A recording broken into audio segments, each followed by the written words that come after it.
नमस्कार दोस्तों।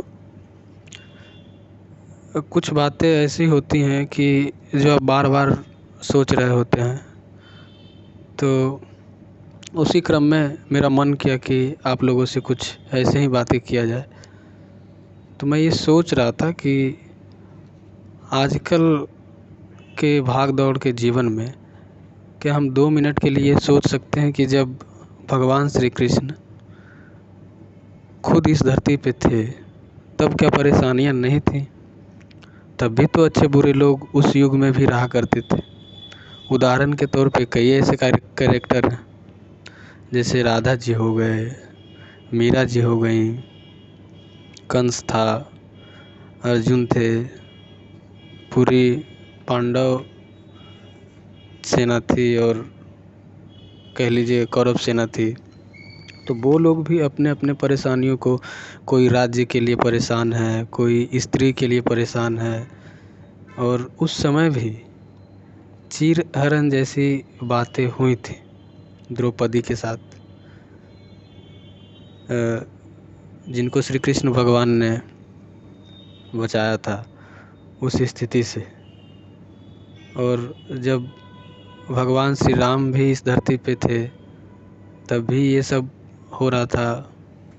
रावण जैसे लोग थे और भी बहुत सारे बुरे लोग थे, बहुत सारे अच्छे लोग थे। तो हम इस जीवन में, इस संसार में ये उम्मीद नहीं कर सकते कि सब अच्छा अच्छा ही होगा, परेशानियां नहीं आएंगी, क्योंकि उन समय भी परेशानियां थी। हर युग में परेशानियां थी, भगवान थे तब भी परेशानियां थी। तो भगवान उन परेशानियों को ख़त्म करने के लिए ही कुछ न कुछ हम लोग को सीख दे के गए हैं, समझा के गए हैं कि जो अगर मानव जाति पूरा अगर उस सब सीख को अपना ले, समझ ले, मान ले और अपने जीवन में उतार ले, तो वो भी अपने जीवन का उद्धार कर सकता है और अपने इस जीवन यात्रा को अच्छे से चला सकता है। ये एक प्रोसेस है। ये मैं मानता हूँ कि जीवन ऐसा है कि आप मान लो कि कोई सपना देख रहे हो और सपने में सब कुछ हो रहा है कि ये तो मेरा है, मुझे ये लेना है, मुझे ये करना है, मुझे ये पाना है, और एक दिन सब खत्म हो जाना है।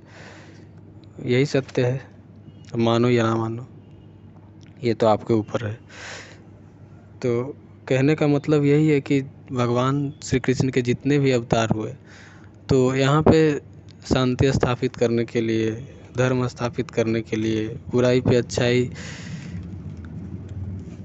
की देने के लिए, तो यही बात है। नहीं तो महाभारत जैसे युद्ध में, युद्ध होने के पहले पूरी गीता का ज्ञान अर्जुन को देना, अर्जुन के दुविधा वाले उस बुद्धि से उनको क्लियर कराना कि नहीं, युद्ध तो तुमको करना ही पड़ेगा, नहीं तो फिर श्री कृष्ण का उद्देश्य पूरा नहीं होता।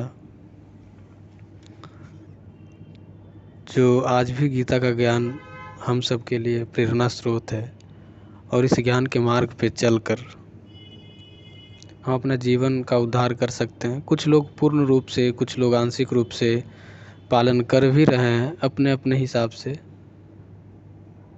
और अपने जीवन को चला रहे हैं। अंत में तो सबको मृत्यु ही प्राप्त होना है, अच्छे लोगों को भी, बुरे लोगों को भी। और कौन किस तरह से जाता है, किसको ज़्यादा कष्ट होता है, ये तो उसके कर्मों पे है। ऐसा भगवान ने गीता में बोला है कि जो जैसा कर्म करेगा उसको वैसा ही फल मिलेगा। तो कर्म करते रहिए, अच्छे कर्म करते रहिए, और अपने जीवन को जितना सरल हो सके, उलझना नहीं है, जितना सरल हो सके उस तरीके से चलाना है। भगवान को भी स्वयं जाना पड़ा था। जब वो आए थे तो उनकी उद्देश्य प्राप्ति के बाद भी उनको जाना पड़ा था, तो मनुष्य को भी जाना है। जब भी वो आया है तभी ये निर्णय है कि वो जाना है उसको। एक बात इसमें ये है कि मनुष्य अपने दुखों का कारण खुद है। ऐसा कह लीजिए कि मनुष्य की इच्छा, कुछ प्राप्त करने की, कुछ चले जाने का डर, इस वजह से मनुष्य जो है खुद को दुखी महसूस करता है कि मैं जो चाहता था वैसे नहीं चल रहा है, मैं जो चाहता था मुझे वो नहीं मिल रहा है, या जो मैं डिज़र्व करता हूँ वो मेरे पास नहीं है। तो इसका उपाय ये है कि अगर इच्छा हम कम से कम रखें, इच्छा अगर हम कम से कम रखें, अगर ऐसा एक पहलू और मैं आपसे साझा करना चाहता हूँ कि मान लीजिए कि मनुष्य के जीवन से इच्छा को निकाल दिया जाए, तो मनुष्य का जीवन क्या हो जाएगा? अगर हम देखेंगे तो खोखला जैसा प्रतीत होगा कि मनुष्य के जीवन में कोई इच्छा ही नहीं है, कुछ करने की इच्छा नहीं, तो वो कर्म भी क्यों करेगा? वो कर्म भी क्यों करेगा जब उसके जीवन में इच्छा ही कुछ नहीं है, कुछ करने की, कुछ पाने की? तो दुख भी नहीं होंगे। और जिसको हम सुख बोलते हैं, तो दुख की अनुपस्थिति में जो स्थितियाँ अपने सामने होती हैं वही सुख है। भाई दुख नहीं है तो वो सुख की अनुभूति जैसा लगता है। और ये जो मनुष्य का हर समय हर क्षण कुछ प्लेजर, कुछ मज़ा मिल जाए, इस तरह की जो चाहत रहती है, दुखों का ये भी एक मूल कारण है। और सारा जीवन इंसान प्लेजर को पाने में ही ख़त्म कर लेता है। मनुष्य को अपने जीवन की इस यात्रा में जो हर समय प्लेजर ढूंढता है, तो ऐसे में प्रश्न आता है कि क्या करें? इच्छाओं को रखे कि त्याग कर दें? तो मेरा इसमें व्यक्तिगत ओपिनियन यही रहेगा कि जीवन को चलाने मात्र के लिए, जीवन को चलाने मात्र के लिए जो इच्छा एग्जिस्ट करती हैं उनको रखिए और बाकी इच्छाओं को त्याग दीजिए, ख़त्म कर दीजिए। इससे जीवन सरल हो जाएगा। क्यों बेकार की इच्छाओं को पालना है?